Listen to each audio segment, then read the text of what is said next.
ত্রিপুরায় 2018 বিধানসভা নির্বাচনের আগে বিজেপির ভিশন ডকুমেন্টে লিখিতভাবে উল্লেখ রয়েছে যে জয়ী হলে এখানে একটি এইমস ধাঁচের হাসপাতাল হবে। বিভিন্ন চালু হাসপাতালে মিলবে মাল্টি স্পেশালিটি মানের উন্নত স্বাস্থ্য পরিষেবা। কিন্তু আদৌ কি তা হয়েছে? প্রশ্ন সাধারণ মানুষের। রাজ্যে বিজেপি জোট সরকার ক্ষমতায় আসার পর 6 বছর হয়ে গেছে, আজ অব্দি দেখা নেই এইমস ধাঁচের হাসপাতালে। বরং রাজ্যের প্রধান রেফারেল হাসপাতাল তথা জিবিপি হাসপাতালের স্বাস্থ্য পরিষেবা নিয়ে অভিযোগের অন্ত নেই। এ ব্যাপারে এখানে চিকিৎসা করাতে আসা রোগীর পরিবার পরিজনদের বক্তব্য, আজকাল হাসপাতালের জরুরি পরিষেবাগুলো পর্যন্ত ধুঁকছে।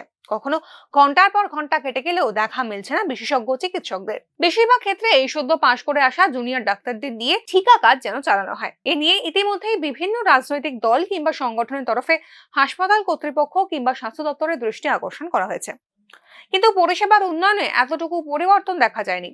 বুধবার এ নিয়ে এসইউসিআই এর তরফে একটি প্রতিনিধি দল জিবি হাসপাতালের সুপার ডাক্তার শঙ্কর চক্রবর্তীর কাছে একটি ডেপুটেশন জমা দেন। দাবি জানানো হয় পরিষেবার উন্নয়নে দ্রুত ব্যবস্থা নেওয়ার জন্য। এই সম্পর্কে প্রতিনিধি দলের পক্ষে সুব্রত চক্রবর্তী বলেন, রাজ্যের বিভিন্ন জায়গা থেকে বিভিন্ন রোগীরা এখানে চিকিৎসা করাতে আসেন, কিন্তু ঠিকঠাক পরিষেবা না পেয়ে তাদের মারাত্মক সমস্যায় পড়তে হচ্ছে। যে রাজ্যের রেফারেল হাসপাতাল বলতে জিবি হাসপাতালই আমরা বুঝি।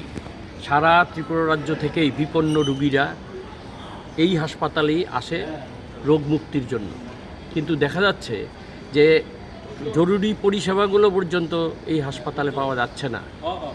জল থেকে শুরু করে, পানীয় জল থেকে শুরু করে জরুরি বিভাগগুলো, এবং দেখা যায় হাসপাতালে রুগীরা প্রায় ঘন্টার পর ঘন্টা অপেক্ষা করে, ডাক্তার নেই, বিশেষজ্ঞ চিকিৎসকের দরকার। এই রকম 10টা দাবিকে সামনে রেখে আমরা আজকে মেডিকেল সুপারিনটেন্ডেন্টের কাছে আমাদের 10 দফা দাবি তুলে দিচ্ছি এসইউসিআই কমিউনিস্টের। প্রতিনিধি দলের তরফে দাবি জানানো হয়েছে অবিলম্বে যেন হাসপাতালের জরুরি বিভাগ সবসময় সক্রিয় রাখতে উপযুক্ত ব্যবস্থা নেওয়া হয়। পাশাপাশি সবকটি বিভাগে 24 ঘন্টা বিশেষজ্ঞ চিকিৎসক, নার্স ও ওয়ার্ড বয় রাখা সহ রোগীদের প্রয়োজন ভিত্তিক জীবনদায়ী ওষুধ হাসপাতাল থেকেই সরবরাহ করতে হবে। Bureau report, news now.